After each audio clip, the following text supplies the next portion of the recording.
Educación al Día, espacio alternativo y pluralista del equipo sindical de educadores demócratas de Antioquia. Dirección General, Omar Arango Jiménez. Escúchelo de lunes a viernes a partir de las 7:30 de la noche en los 1020 de emisora Claridad de Todelar. Somos comunicación, lucha y servicio. Hola, ¿qué tal, amables oyentes de Educación al Día? Muy buenas noches. Les recordamos que este es el espacio radial del equipo sindical de educadores demócratas del departamento de Antioquia. Mi nombre es Karina Arango Carbonó y a esta hora les doy la bienvenida a este espacio radial para la educación y temas de actualidad. A esta hora saludamos a quienes nos sintonizan a través de www.educacionaldia.com.co, también a través de nuestro canal de YouTube Educación al Día. Les recordamos que estamos en cadena con Radio Farallones y la cadena HSCH. Bienvenidos. Iniciamos nuestro programa Educación al Día y se viene escuchando la propuesta de alargar el periodo presidencial de Iván Duque por 2 años más. A propósito de esto, varios senadores y congresistas se han pronunciado, al igual que las centrales obreras y de trabajadores. En el caso de la Central Unitaria de Trabajadores CUT, han emitido un comunicado al respecto que asegura que alargar el periodo de Duque rompe con el ordenamiento constitucional del país. La Central Unitaria de Trabajadores CUT rechaza la propuesta de varios congresistas de los partidos de la coalición de gobierno de autoalargarse su mandato, el del presidente Duque, el de la Procuraduría, Fiscalía, Contraloría, Defensoría del Pueblo y de las Altas Cortes por 2 años. Esta propuesta constituye un rompimiento con el ordenamiento constitucional del país al ya precario Estado Social de Derecho que este gobierno y su coalición de partidos han venido implementando, como es, entre muchos, la ruptura de los órganos de control. Recordamos que en su momento el presidente Uribe modificó los contrapesos constitucionales de manera ilegal y corrupta, alteró la Constitución para hacerse reelegir y lo reintentó posteriormente, por fortuna, sin éxito en esa oportunidad. Hoy sus amigos y los del gobierno de Duque pretenden nuevas y dictatoriales modificaciones para aplazar por lo pronto, por 2 años, las elecciones. Los sectores demócratas y patriotas de Colombia no podemos pensar que es una propuesta insular y descabellada. La defensa de la democracia es un asunto cardinal, especialmente para quienes sufrimos los rigores del autoritarismo y la unilateralidad de estos gobiernos retardatarios, liderados por el Centro Democrático.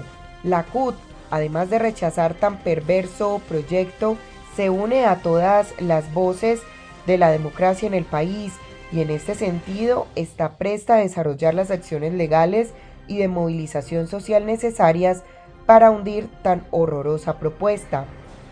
Llamamos a los congresistas para que voten en contra de tan nefasto acto legislativo.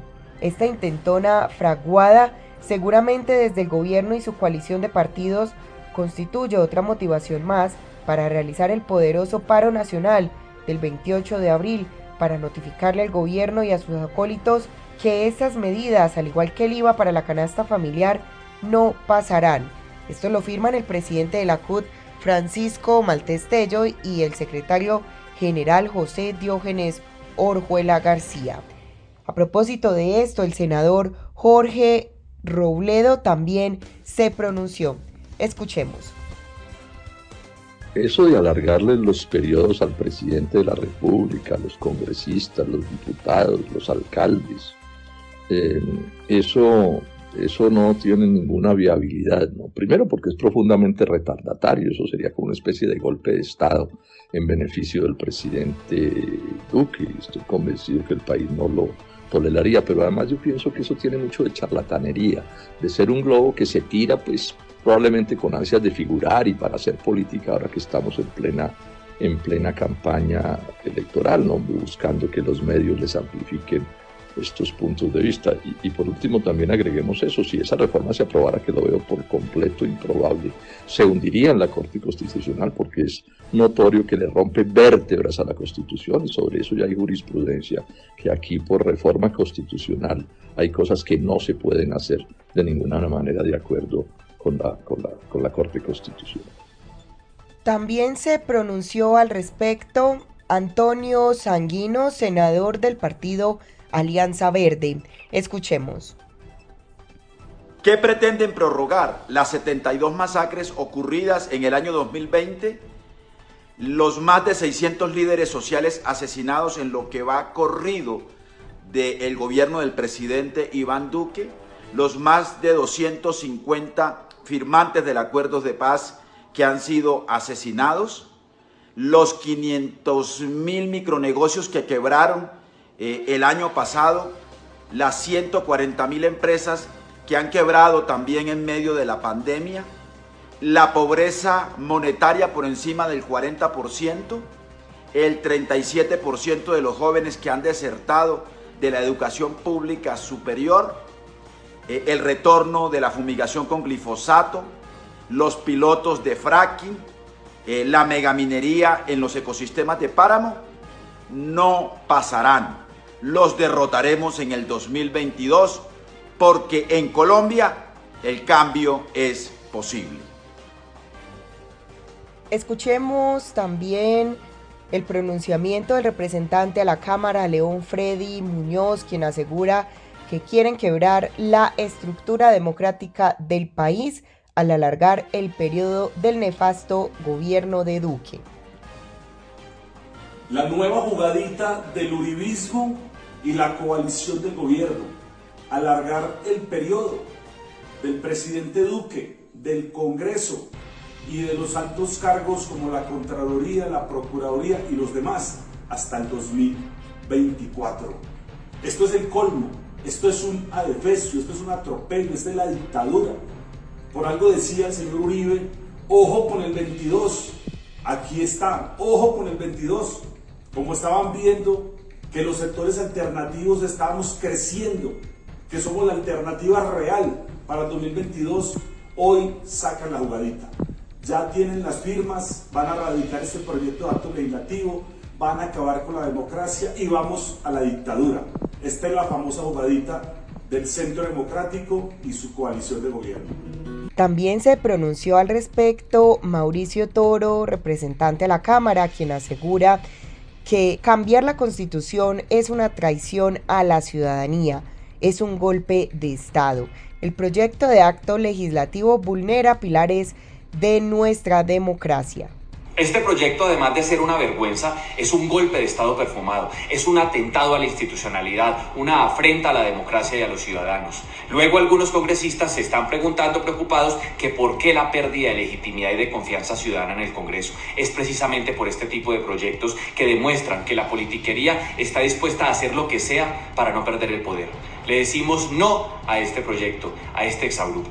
Por su parte, la representante de la Cámara, Ángela Robledo, también expresó su opinión frente a esta posible prórroga del periodo presidencial de Iván Duque.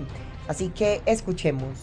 Vuelve y juega el gobierno de Iván Duque a afectar la autonomía territorial que está establecida en la Constitución de Colombia y que tiene como soporte posterior en el bloque de constitucionalidad una profunda sentencia del maestro Carlos Gaviria, cuando invoca en esta sentencia el sentido de la autonomía territorial, el valor que tiene mantener esa diversidad, el valor que tiene en términos de reconocimiento de las regiones, de las ciudadanías, de las distintas formas de habitar esos territorios en Colombia, esa autonomía territorial.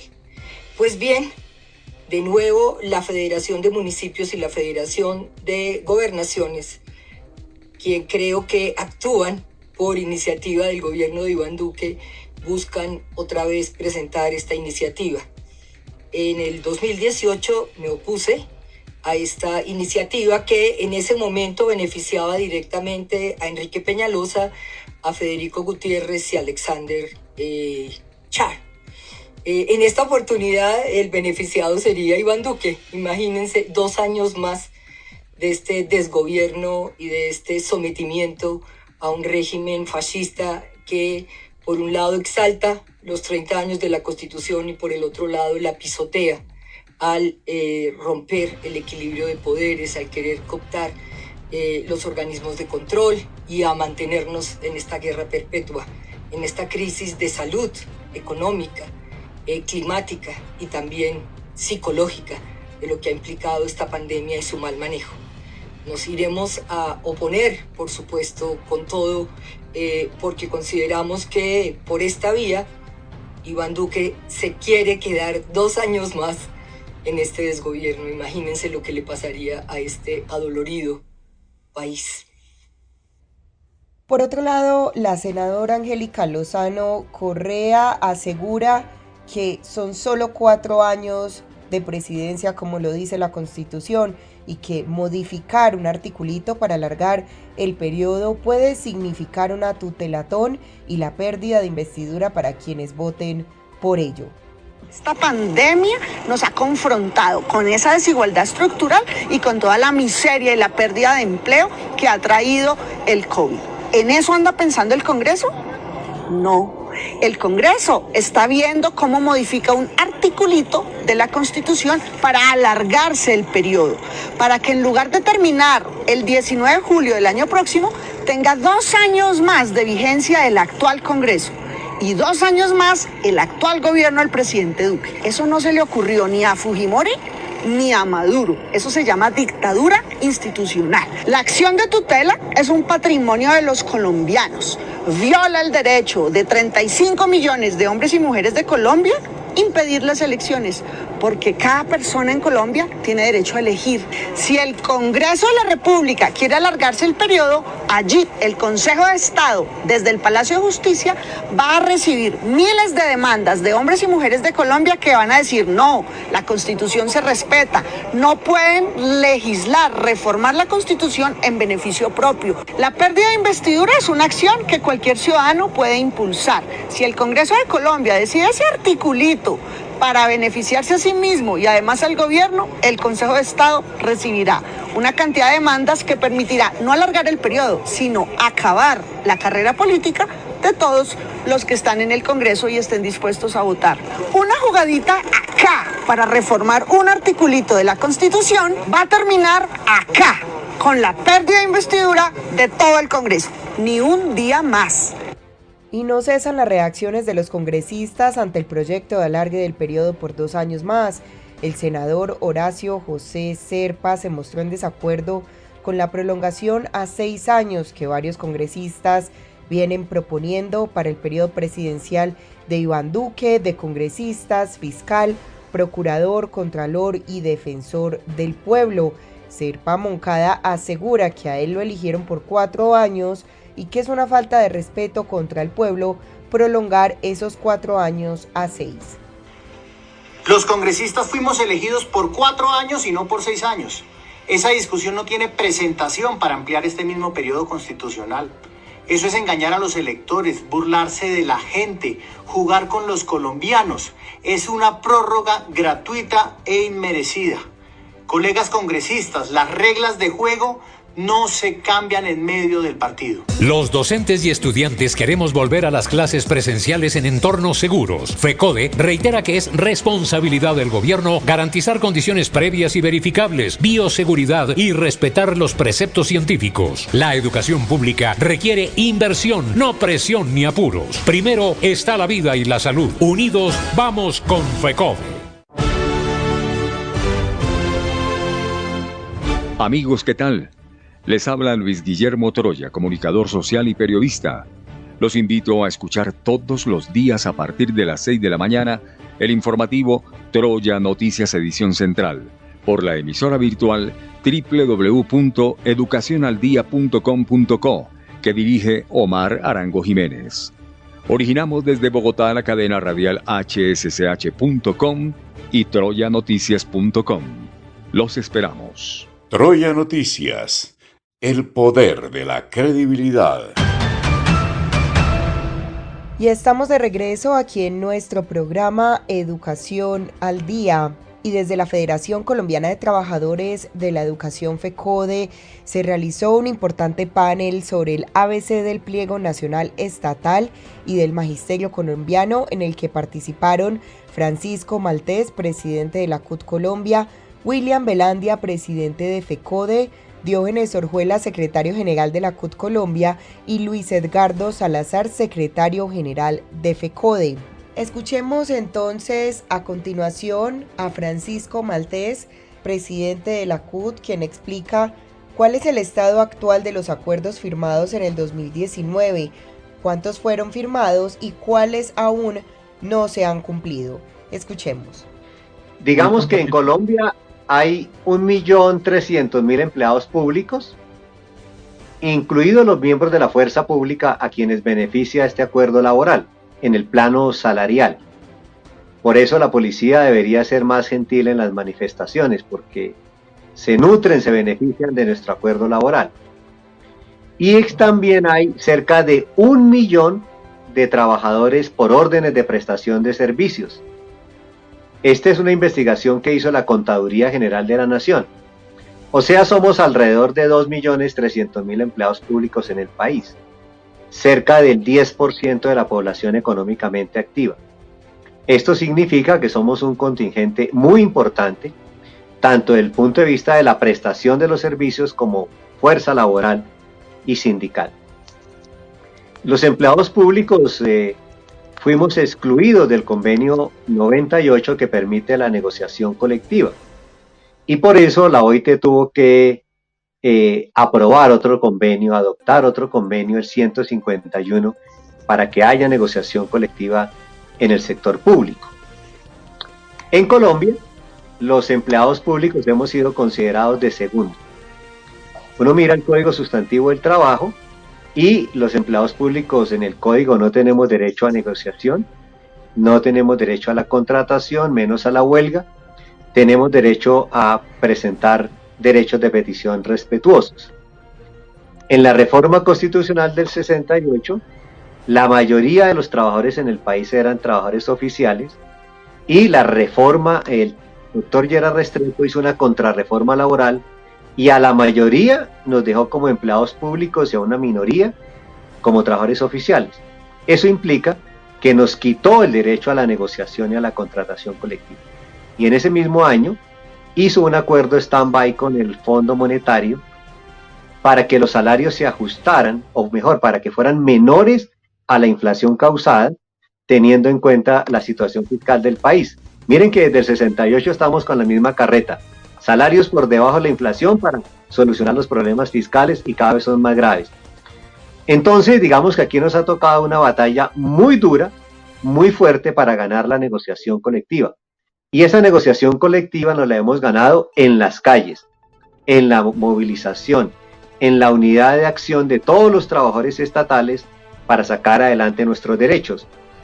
Desde la huelga del Seguro Social y antes, la gran marcha del magisterio, todos los paros del magisterio, los trabajadores de la salud, del Poder Judicial, hemos ganado la negociación en las calles. Y esta negociación tomó forma jurídica con la expedición del decreto 1092 en el año 2012. Y del 2013 hacia acá estamos haciendo negociación colectiva para 1.100.000 empleados públicos. Este es como un marco general de cómo nos estamos moviendo y por qué llegamos aquí. Por su parte, el presidente de FECODE, William Velandia, también explica cómo avanzan los acuerdos firmados entre FECODE y el Ministerio de Educación Nacional. Nosotros tenemos 330.000 docentes, entre docentes oficiales y docentes. Cuando hablamos de oficiales hablamos de en propiedad y docentes de planta. Tenemos alrededor de 37.000 directivos docentes. Y pues, como siempre, la federación se ha caracterizado porque en los pliegos involucra a todo el magisterio colombiano, afiliado o no afiliado a nuestra federación. Para nosotros la caracterización siempre ha sido que lo que se logre a través de la movilización, de la lucha y de la negociación como bien lo apunta nuestro presidente de la entidad, ha sido un beneficio para todos los maestros, sin discriminación de ninguna naturaleza. Hoy pues tenemos que pendientes en este proceso que un 70% de los acuerdos firmados en el año 2019 están pendientes, de ahí la importancia de este pliego en la materialización, lo que nosotros llamamos la implementación de los acuerdos del año 2019, que recogen elementos fundantes de todo el proceso de negociación desde el año 2011, 2013, 2015, 2017, en temas como son la dignificación de la profesión docente. Estamos todavía en esa discusión del estatuto docente desde el año 2013 que se instaló la mesa. El tema de la reforma constitucional, que después que nos hicieron esa reforma en el año 2001 y luego en el 2007, que acabó prácticamente con los recursos y el músculo económico que debería garantizar la dignificación del ejercicio pedagógico para nuestra niñez y juventud en las escuelas y colegios del país, pues ha seguido siendo la tarea.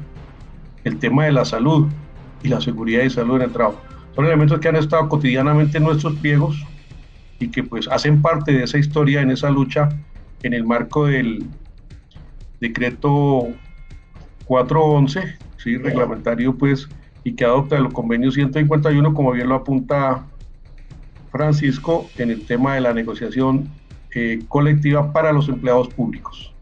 Estamos atentos a ese ejercicio y esa es, digamos, la radiografía general en esa lucha que ha tenido el magisterio y que, como lo hemos dicho, las empresas y los trabajadores y trabajadoras del país debemos estar atentos a estos procesos, porque ha sido la unidad, la movilización y la lucha la que nos ha permitido avanzar y hoy estar a la defensiva para que no atenten contra lo que hemos conquistado a través de la lucha y la movilización.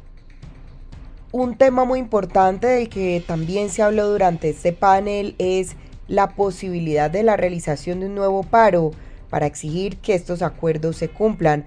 Al respecto habló José Diógenes Orjuela. Tuvimos una reunión con una delegación de congresistas y organizaciones norteamericanas, precisamente hablando, entre otros, de los compromisos internacionales que Colombia tiene firmados y recomendaciones que se le han hecho en instancias que son vinculantes para Colombia sobre el tratamiento laboral en este país, y que bueno, inclusive en este sector público buena parte de esas recomendaciones están aplicadas. Lo menciono para esto. La característica de este Estado colombiano es la de firmar acuerdos y luego no cumplirlos, y lo hacen sin ninguna vergüenza, sin ningún pudor, argumentando cualquier asunto que se les venga a la cabeza. Esto es tan grave que se ha vuelto muy popular lo que tú misma has dicho, de que en este país se hacen paros para firmar acuerdos y luego toca hacer paros para que se cumplan. Hoy en la discusión que tenemos sobre este tema de la negociación estatal para este año 2021, pues todos hemos coincidido en la preparación de los temas y los puntos, que uno de los punto central, diríamoslo así, yo sé que ahora nos van a preguntar de salarios y vamos a hablar de plantas de personal, sí, pero si cogemos casi todos los problemas que tenemos, esos problemas ya están en acuerdos. Eso ha involucrado un debate gravísimo con el gobierno, que es que ha tratado de meter la teoría de la no progresividad y la regresividad, diciéndonos que lo que usted firma ahora no dura sino 2 años y a los 2 años vuelve a cero. Eso es absolutamente inadmisible en cualquier país democrático del mundo, porque los acuerdos que se van haciendo van siendo un acumulado en una negociación colectiva, que a través de las negociaciones colectivas obviamente aspiramos a que se vayan mejorando, pero esa es una forma de cumplir los acuerdos con su bendita teoría de la regresividad, que es decir, que los acuerdos no tienen sino una duración especial en el tiempo. Y seguramente una vez resolvamos los problemas técnicos, diríamos así, de participación para arrancar en la negociación, pues precisamente en uno de los temas duros que nos vamos a meter ahí es cómo se cumplan los acuerdos. Si cogemos todos los acuerdos firmados, como dijo nuestro presidente, desde 2014 para acá, vamos a tener un acumulado tan grande, que creo que ahí están los acumulados de todos los problemas que tienen los trabajadores estatales de este país. Eso no quita señalar una cosa que es muy importante y que ya la mencionó el presidente. Esta es una de las negociaciones más importantes del país, con una característica para terminar. Todavía no hemos logrado la plena garantía de la negociación colectiva en Colombia para el sector público, porque no podemos firmar todavía convenciones colectivas para los trabajadores del sector público como se hace. La palabra parecería un poco dura, la expresión, como se hace en los países civilizados donde hay plena garantía y plenas libertades sindicales. Recientemente, FECODE y la CUT radicaron pliegos de peticiones y por su parte Luis Edgardo Salazar, secretario general de FECODE, asegura que estos espacios se convertirán también en escenarios de movilización. Primero hubo un consenso nacional con nuestras centrales de radicar el pliego en un solo día, entonces se determinó una fecha y la fecha pues fue acordada. Se radicaron los pliegos un viernes 26, regionales y nacionalmente, acompañados de algunos escenarios de movilización, porque Diógenes y compañeros, pues se ha manifestado públicamente que el pliego nacional, los pliegos nacionales, se van a convertir en escenarios de movilización. Esa radicación de pliegos es un derecho, el derecho a la negociación colectiva, eso también se lo ha ganado a través de diferentes formas, tensiones y presiones, y vamos a acudir siempre a esa forma hoy de negociar y reivindicar los derechos. Quiero recordar algo para responder la segunda parte. El señor ministro de Defensa actual, lo recuerda Diógenes y lo recuerda William y lo recuerda nuestro presidente de la CUT. Cada vez que se acercaba con el Comité Nacional de Paro decía, esto es una mesa de exploración. Sí, así es. Sí, así es. Luego nos dijeron, esto es una mesa de conversación.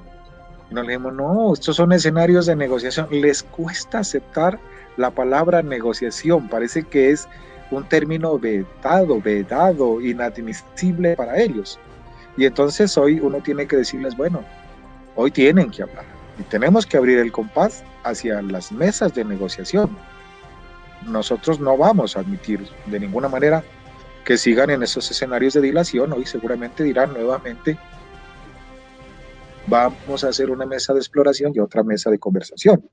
Eso para señalar que, sin lugar a duda, tendremos que enfrentarnos a un gobierno que va a dilatar, a un gobierno que no va a escuchar las otras voces, a un gobierno que seguramente va a seguir en su vieja táctica de oídos sordos, al que ellos llaman de alguna manera, a veces le dicen a eso consenso y piensan que el diálogo de oídos sordos es la construcción de consensos equivocadamente.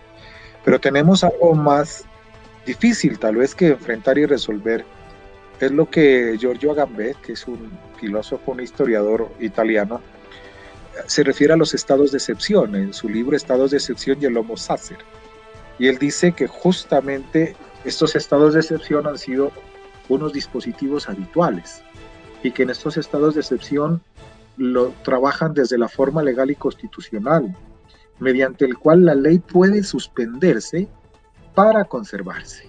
Y hace toda una disertación interesante, es lo que está pasando. Entonces hay una especie de autoinmunidad para proteger al Estado de manera dictatorial, vía decreto, vía televisión. Hoy están legislando y ese es el otro escenario que vamos a enfrentar. Seguramente van a arreciar en ese estado de excepción con todo tipo de desprotección y ejercer la fuerza pública y formas de violencia para legitimar pues su poderío hoy desde ese escenario. Es otra situación. Entonces, históricamente, Viviana, sí, y amable audiencia, pues se ha tenido que hacer paros para negociar y vamos a ver pues si hoy tenemos que empezar a movilizar y seguramente tendremos que hacer otro paro para que cumplan los acuerdos anteriores.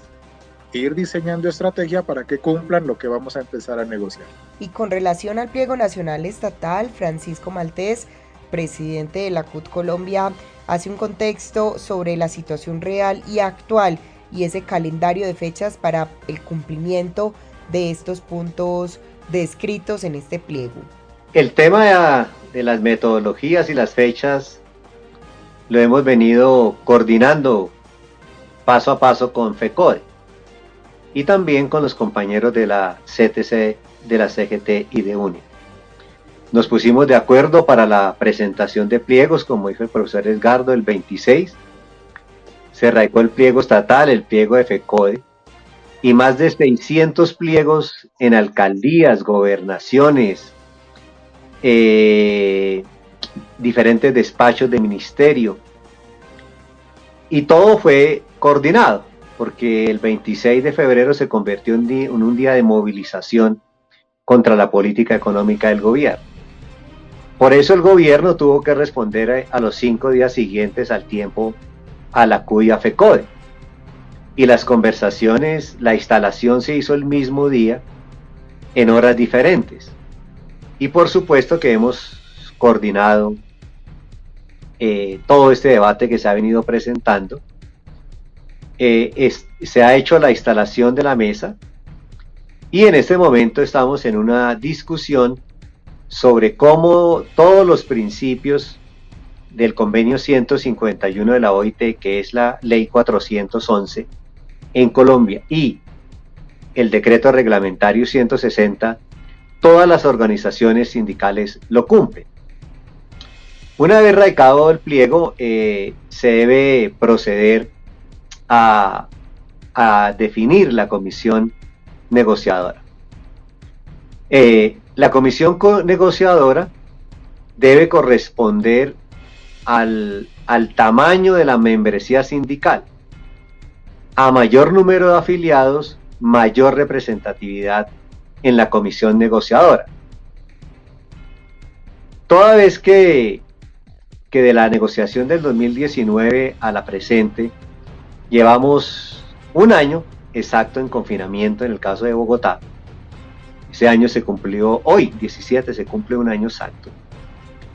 La membresía sindical tuvo cambios no tan significativos. Hemos hecho una propuesta con los compañeros de CTC, CGT y UNETE para que la comisión negociadora, el número de negociadores sea el mismo del 2019. Y esos negociadores, ese tamaño de la comisión negociadora corresponde a la membresía sindical. En el caso de CUT, CTC y CGT, tenemos el 90% de los afiliados en el sector estatal. Estamos pendientes de enviar el dato de la membresía sindical estatal de la CUT, pero estamos pasando de 320.000 afiliados en el sector estatal. Entonces, estamos diciendo, mantengas el mismo número de negociadores de hace 2 años, que son 20 de la CUT, incluidos 4 compañeros y compañeras de FECODE, 6 compañeros de la CTC, 6 compañeros de la CGT, 2 de UNETE, 1 de una central CNT, Confederación Nacional del Trabajo, que ya están de acuerdo con esa fórmula, 1 de la Confederación de Trabajadores y Empleados Públicos de Colombia, CSPC, 1, ellos también están de acuerdo con esa fórmula, y 1 para una confederación que se llama UTC y otra CSPC, USTRAC CTU. Entonces, tenemos una discusión con estas 2 últimas centrales que consideran que deben tener o deberían tener, creen ellas, que deben tener un número desproporcionado de negociadores, cuando en el año 19 fue 1 y la membresía sindical de estas federaciones, de estas centrales, poco o nada ha crecido, o puede haber decrecido inclusive. Entonces, estamos en este proceso y también le hemos exigido al gobierno nacional que la negociación tiene que ser presencial o semipresencial. Toda vez que este tema de la negociación en la virtualidad nos ha causado algunas dificultades con algunos nominadores, entonces estamos en esa discusión con el gobierno y la negociación del pliego estatal y de FECODE comenzará el mismo día. De eso no quepa la menor duda. Y todos los tiempos serán iguales. Y las movilizaciones, que las anunciaremos más adelante, serán en el mismo día, en el mismo tiempo. O sea, plena coordinación CUT-FECODE. Los docentes y estudiantes queremos volver a las clases presenciales en entornos seguros. FECODE reitera que es responsabilidad del gobierno garantizar condiciones previas y verificables, bioseguridad y respetar los preceptos científicos. La educación pública requiere inversión, no presión ni apuros. Primero está la vida y la salud. Unidos, vamos con FECODE. Amigos, ¿qué tal? Les habla Luis Guillermo Troya, comunicador social y periodista. Los invito a escuchar todos los días a partir de las 6 de la mañana el informativo Troya Noticias Edición Central por la emisora virtual www.educacionaldia.com.co que dirige Omar Arango Jiménez. Originamos desde Bogotá la cadena radial hsch.com y troyanoticias.com. Los esperamos. Troya Noticias. El poder de la credibilidad. Y estamos de regreso aquí en nuestro programa Educación al Día, escuchando hoy algunas intervenciones durante este panel realizado por FECODE sobre el ABC del Pliego Nacional Estatal y del Magisterio Colombiano. Luis Edgardo Salazar, secretario general de FECODE, hace un llamado al gobierno nacional a iniciar la negociación y que en medio de las diferencias se puedan llegar a acuerdos. Pues el llamado al gobierno es a iniciar la negociación. El llamado al gobierno es a trabajar a partir de, en medio de las distancias, a intentar construir confianzas, hablar en el sentido de la verdad y no mentir, porque es que uno se extraña con las mentiras que dice el gobierno. Por ejemplo, ¿cómo no puede ser una mentira hoy decir que FECODE es quien se opone a reanudar las clases? Y que por FECODE, y a eso le hacen eco a algunos medios de comunicación y a algunas palomas que lanzan trinos al vuelo falsamente, diciendo que es por FECODE que hoy está a normalidad en las clases. No, y eso no es cierto. Nosotros hemos dicho, y también otro discurso falso de que nosotros hemos hecho acuerdo con el gobierno, falso. Nosotros tenemos un acuerdo que cumplir con nuestra Junta Nacional, con las decisiones de nuestra Junta Nacional de FECODE, con las decisiones de nuestro Comité Ejecutivo. Y le hemos dicho al gobierno, no diga falsedades. Nosotros estamos listos para volver. Quien no está listo es el gobierno. No están listas las inversiones, no están listas las adaptaciones, no están listas las adecuaciones, no está lista la bioseguridad, no está lista la salubridad. No tienen los dispositivos necesarios. Digan la verdad, digan la verdad. ¿Por qué están pidiendo hoy que un consentimiento de los padres de familia? Y yo les digo, eso no es un consentimiento para retornar a clases, es un desistimiento hacia la vida, porque no están seguros. Pues el gobierno dice, el ministerio, la escuela son entornos seguros y protectores. ¿Para qué piden eso entonces? ¿Por qué no han pedido las actas de verificación de cumplimiento de los requisitos? Eso es decir las mentiras, es obligar, es tensionar, es pensar como quieren los dueños del poder político y económico en el país. No escuchan las otras voces, decirles que escuchen las otras voces, escuchen a la comunidad científica, a la comunidad de salud, escuchen a los gobiernos escolares, escuchen y respondan a las realidades institucionales. Entonces el llamado al gobierno es a sentarnos en una franca conversación. Estamos dispuestos y disponibles a iniciar la negociación, pero también tenemos que empezar a hacer las exigencias. Hay unos puntos que vienen en discusión y ya se han madurado algunas aproximaciones y necesitamos que empiecen a cumplir. De entrada, que den muestras de una voluntad política para cumplir los acuerdos pactados con el magisterio y todos los sectores de trabajadores en el país. Nosotros nos reservamos el derecho de acción y seguiremos insistiendo que vamos a trabajar en torno a una movilización que tiene que ser jurídica. La lucha tiene que ser pedagógica también desde la federación y por supuesto la lucha en la movilización social cuando sea necesaria y en la medida que nosotros estimemos debemos activarla para hacer cumplir lo pactado y hacer respetar los derechos del magisterio y los derechos de los colombianos.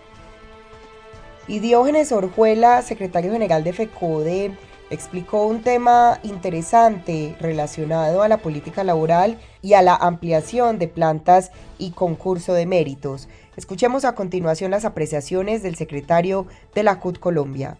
En Colombia hay unos 1.300.000 servidores públicos que diríamos tienen una relación contractual con el gobierno a través de las formas administrativas de vinculación, pero hay 1 millón de trabajadores al servicio de las alcaldías, las gobernaciones, el gobierno central, los institutos descentralizados, vinculados bajo lo que la comunidad internacional llaman formas abusivas de contratación, que tiene una gravedad en el sector público, que es que es esa fronda con que los politiqueros de turno que se hacen al poder en la mayor parte del país, de los departamentos y las gobernaciones, bajo todas estas formas, diríamos, absolutamente inapropiadas de llegar a los gobiernos. Esa es la fronda con la cual, diríamos, hacen politiquería bajo contratos ridículos de 3 meses, 6 meses, cautivan electores que se sienten agradecidos con la posibilidad de tener estos contratos que son igualmente abusivos. Entonces están las órdenes de prestación de servicio, están las provisionalidades. En este país hay algo absurdo que yo creo que es absurdo en todo el planeta. Uno se encuentra gente que dice, no, yo llevo 20 años de provisional trabajando con la alcaldía de San Juan de Pomuceno, por decir alguna cosa, o yo soy maestro provisional desde hace 14 años, o yo soy, bueno, o llevo 20 años trabajando con el municipio a través de órdenes de prestación de servicio, espero pensionarme. Entonces, ese tema de las plantas de personal, lo hemos venido trabajando, ha sido un tema que así es vuelto el acuerdo en el acuerdo de 2019, porque tiene plazos y todo eso, pero el avance es ridículo. Creo que en el informe que dio el ministro del Trabajo, no recuerdo en qué reunión de no hace mucho de cumplimiento de acuerdos, hablaba pues de que se habían metido a las plantas de personal en Colombia, creo que 39.000 personas, ¿sí? De más de 500.000, que era como la meta de formalización. Formalizar es llevar a las plantas de personal, y además se encontró una fórmula, diríamoslo, muy ingeniosa, que era cómo hacer formalización a costo cero. Esa era una fórmula para quitarle al gobierno ese argumento de que es que él no puede incurrir en mayores gastos por la formalización de las plantas de personal. Formalización es dignificar esos cargos. Formalizar es darle una estabilidad a esos cargos, a esas plantas. Luego, en unas discusiones que se tengan que dar, que sean también garantistas para todo el mundo, cómo garantizar que a través de los concursos esas personas tengan el mejor estatus en su calidad de funcionario, servidor público o trabajador al servicio del Estado, que podría ser la expresión generalizada, ¿cierto? Es pertenecer a una carrera, que era lo que debía estar establecido absolutamente en todos los niveles del ejercicio de la función de los servidores al servicio del Estado. Entonces, ese tema de las plantas es un tema grueso, álgido, pero es supremamente importante, porque diría, o vuelvo a decirlo de alguna manera, encarna el tema de trabajo digno, de trabajo decente en la administración pública. Por otro lado, hay un punto que se repite en este pliego de peticiones que radicó FECODE ante el Ministerio de Educación Nacional, y es la dignificación de la profesión docente. Por eso vamos a escuchar a continuación cómo contextualiza William Velandia, presidente de FECODE, este tema en la actualidad. Aprovecho el espacio para reconocer en los maestros y maestras del país ese trabajo, esa entrega y ese sentido de responsabilidad, pertenencia por la vida, por la salud y por la educación de nuestra niñez y juventud. Y por eso rechazamos esas estigmatizaciones, esa difamación, como la que hizo el alcalde de Barbosa, y por eso hablamos de dignificación de la profesión docente. Hoy quedó demostrado que, primero, la educación no presencial jamás podrá reemplazar la presencialidad, y nosotros lo sabemos por derecho. El espacio natural, nuestro nicho, es la escuela, es el aula, es de donde empezamos a construir con éxito esa formación integral de nuestros niños, nuestras niñas, nuestros jóvenes, en ese desarrollo del pensamiento crítico. Y le hemos entregado lo mejor a este país históricamente. Desde antes de la pandemia, durante el tiempo del conflicto, nosotros nos metimos de lleno a defender nuestras comunidades, reclamamos la escuela territorio de paz, y por eso hablamos de ese reconocimiento social en la dignificación de la profesión docente. Hoy tenemos cualquier cantidad de formas de contratación, ¿sí? Como lo decía bien nuestro secretario general de la Central Unitaria de Trabajadores, compañero Diógenes, hay un manejo abusivo, porque es que ese tema de las plantas provisionales también nos afecta a los maestros y maestras, renunciándoles, imponiéndoles una renuncia, digamos lo mejor de esa manera, a derechos de carrera, a derechos prestacionales, a derechos del trabajo decente, el trabajo digno de los maestros y maestras del país. Formas de contratación como la prestación de servicio y cualquier variedad de formas con los etnoeducadores, con nuestras comunidades afro. Y por eso nosotros hablamos de un estatuto, porque la misma carta lo exige, lo obliga y lo establece, que unifique ese criterio del derecho al trabajo de manera digna, de manera profesional para todos los maestros y maestras del país. Y como lo decía, ese fue un trabajo desde 2013, tan pronto salió ese decreto 1278 que despedagogizó, desprofesionalizó la profesión docente. Y por eso yo algunas veces decía, hombre, si a nosotros con un curso de primer auxilio nos dejaran ser médicos, pues qué maravilla, pero eso no puede ser cierto, eso no puede ir con la realidad. Entonces lo mismo reclamamos en ese ejercicio de la pedagogía, y por eso nosotros entablamos ese criterio de la pedagogía para el profesional de la educación, y que bien lo hemos asumido. Las universidades en ese sentido han establecido currículos que posibilitan todo un desarrollo integral, y de ahí el éxito, porque es que hay que abonarle algo al ejercicio de la profesión docente, el éxito que ha habido por parte del magisterio colombiano en la garantía plena del derecho a la educación de nuestra niñez y juventud, porque si algo quedó desnudado hoy con la pandemia, el tema de la salud y el tema de la conexión y el tema de nuestras escuelas y colegios, y por eso estamos reclamando. Aquí tiene que haber una reforma constitucional para que haya el músculo económico de manera que podamos reconstruir esa escuela que, como lo estableció la Constitución del año 91, permitía de manera gradual y en un horizonte de tiempo ir acercándonos a ese 46.5% de los ingresos corrientes de la nación, de manera de hacer efectiva la jornada única, de tener la infraestructura, de tener la dotación, de tener los maestros y los equipos de maestros, de administrativos, de profesionales de la inclusión, de los orientadores que demanda la escuela de la manera digna para nuestra niñez y juventud.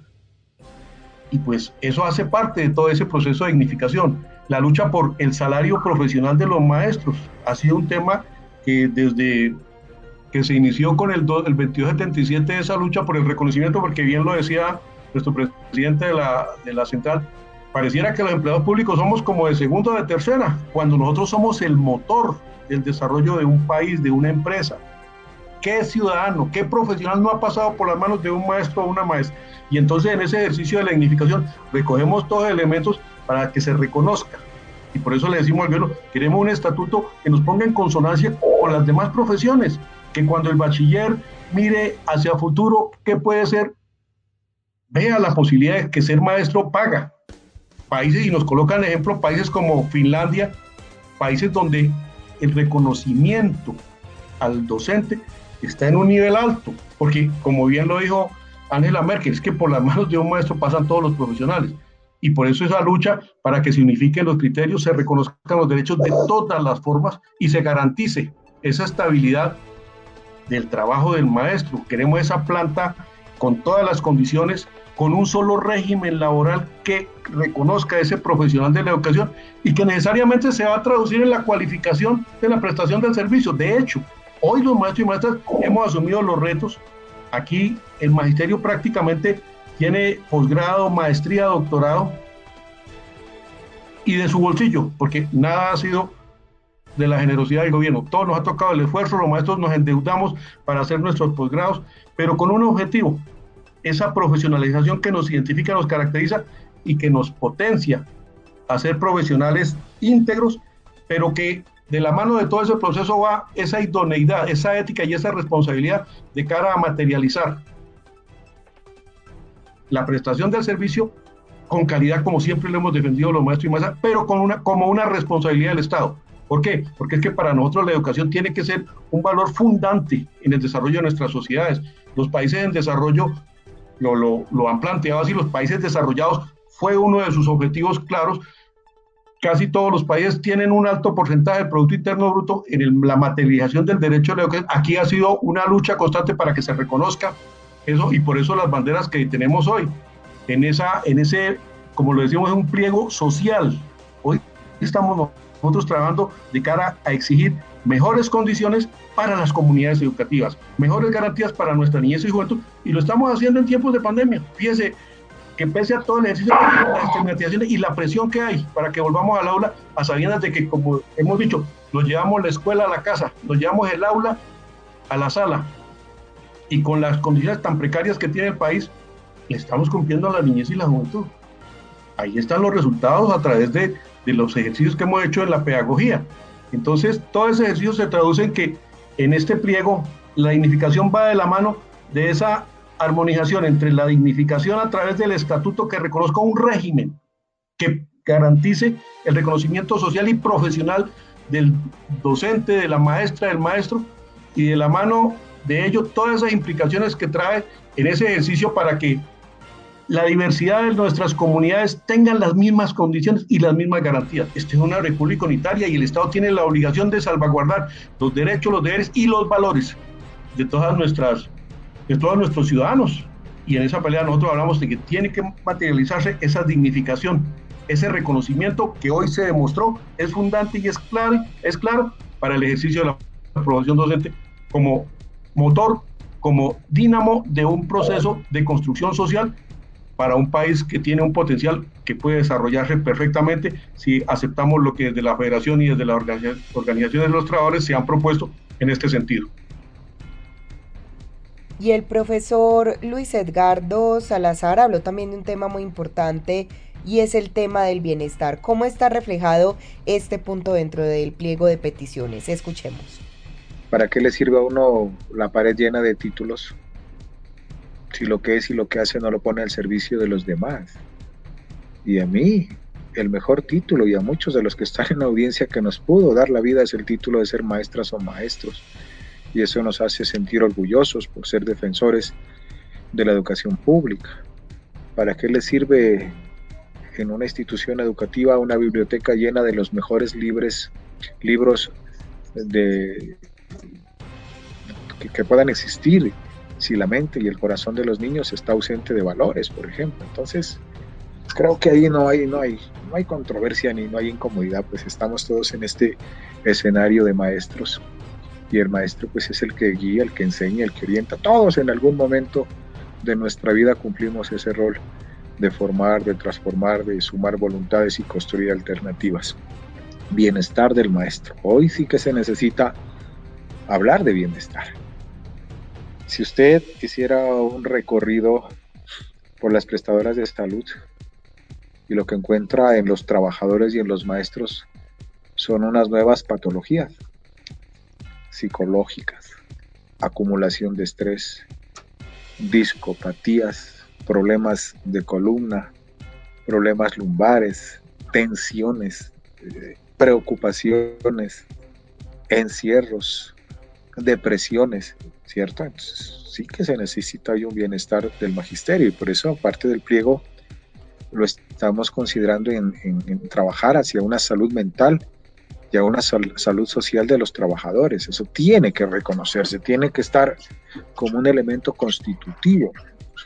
Parte del bienestar pues se ha logrado incluir en el pliego algo que salió. A comienzos de este año salió una capítulo especial en una ley sobre la vivienda en el país. Pero figúrese cómo es este gobierno lo presenta como la gran dádiva, como el gran regalo que hacen, y nunca mencionó que parte de lo que está en esa ley la tomaron de la discusión que hicimos en el capítulo justamente de bienestar docente en una mesa técnica que se trabajó con FECODE. Sin embargo, ahí aparece un artículo donde reconocen la vivienda para los educadores, pero en el nuevo pliego también le hemos dicho que hay que trabajar en la reglamentación del artículo en esa ley, y también hay que volver a retomar lo que estaba estatuido en la Ley General de Educación, donde se hablaba de una posibilidad de vivienda rural para los maestros que están trabajando en este sector. Sin lugar a duda, el bienestar del maestro también en el nuevo pliego está reflejado en los juegos deportivos. Los juegos deportivos que vienen tienen que ser descentralizados, tienen que apropiárseles nuevas formas, nuevas prácticas, nuevas acciones dentro de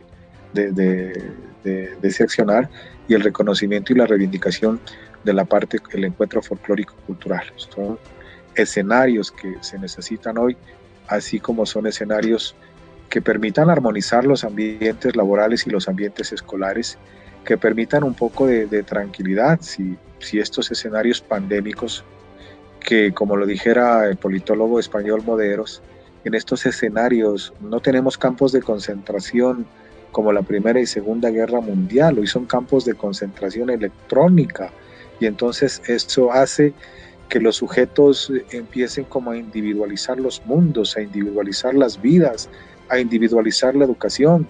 Basta con recrear a Chao Han, uno de los investigadores muy valiosísimos chinos, donde dice que hacia allá quieren llevarnos. Y en un mundo individualizado, entonces el sujeto es el dueño de su propia empresa y trabajará de acuerdo a sus propios intereses individuales, resolverá sus asuntos personales, desconocerá, quieren extirpar el sentido de lo colectivo, el sentido de lo social, y entonces individualizando el mundo, individualizando la educación, individualizando la vida, pues se dirá entonces este nuevo sistema neoliberal, y el capitalismo habrá que golpear a las centrales y a la federación, y supondrán entonces que no tienen razón de existir, pero nosotros reivindicamos el valor de nuestra Central Unitaria de Trabajadores, la institucionalidad de FECODE y la fuerza luchadora histórica a través de tantos y tantos años que de manera beligerante pues el magisterio y los trabajadores del país le hemos aportado en la historia misma de la construcción social de nuestra república. Entonces el capítulo del bienestar también está ahí. Hay que revisar un asunto que ha generado un poco de intranquilidad y que requiere ser mirado desde el escenario hoy mismo de la pregunta que hoy nos ocupa, el derecho a la desconexión laboral. Hoy en el país no está reglamentado el teletrabajo, eso es falso. El teletrabajo usted acuerda con su patrón. Hoy, ¿quién es el patrón? ¿Es el rector de las instituciones? ¿Es el secretario de educación o el alcalde? Pues si es el rector hay que exigirle, o si es el alcalde hay que exigirle herramientas de trabajo. Jornadas, no puede ser una jornada discontinua, no puede ser una jornada eterna y permanente. Es que le hemos dicho a los señores del Ministerio de Educación, bueno, ¿cómo es el asunto de la alternancia?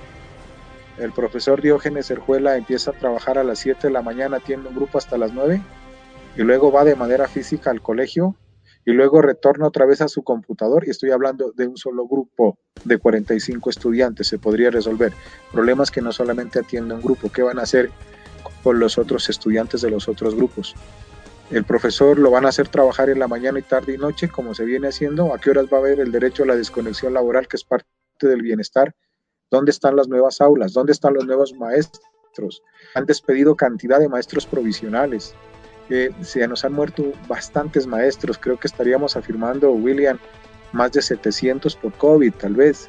No los han reemplazado, quieren hacer más de lo mismo, quieren convertir este escenario pandémico en un escenario de sobrecarga laboral y de otra serie de dimensiones inimaginables e incalculadas. Entonces, eso parte también del bienestar. Pero el bienestar no solamente tiene que ser para el magisterio, debe haber bienestar para las familias. Por eso estamos exigiendo el derecho a la conectividad universal para todas las comunidades, y por supuesto se doten de las herramientas necesarias. Nosotros hemos asumido el derecho, con los amigos argentinos hablamos sobre el derecho no solamente al aprendizaje, el derecho al aprendizaje de los niños y el derecho a la educación, que no se ha suspendido Lo hemos garantizado con los esfuerzos, la creatividad, la inventiva del maestro, el compromiso, la ética y la vocación. Entonces son escenarios de tranquilidad, pero también nos intranquiliza. Y le hemos dicho, en el bienestar tenemos que abrir una discusión, y con esto cierro, sobre las vacunas. Las vacunas. Sabemos que en este escenario pandémico hay una pugna planetaria por las marcas de las vacunas por un lado y por quien toma el monopolio de la venta y comercialización de la vacuna.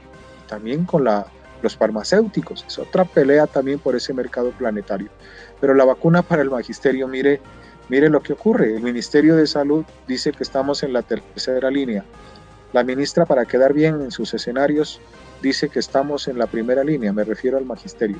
Pero escuchando esta mañana a los estudiosos y que llevan estadistas de las vacunas, dicen que no hemos llegado en un mes a 1 millón de vacunas. Para más o menos vacunar 30 millones necesitaríamos 30 meses. Esos son 2 años y medio. El magisterio está en la tercera línea. Entonces pregunto aquí, señores del ministerio, ¿en año y medio y 2 años van a vacunar al magisterio?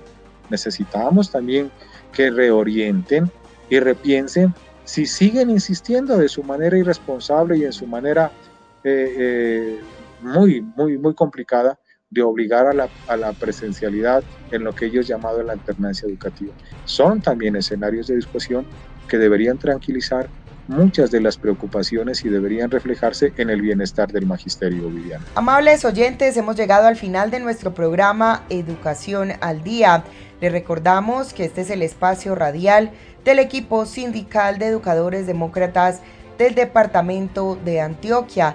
Les recuerdo que soy Karina Arango Carbonó y agradecemos a todos por su sintonía. Les recordamos que nos pueden escuchar de lunes a viernes a través de www.educacionaldia.com.co de 7:30 de la noche a 8:30. También pueden sintonizarnos a través de nuestro canal de YouTube.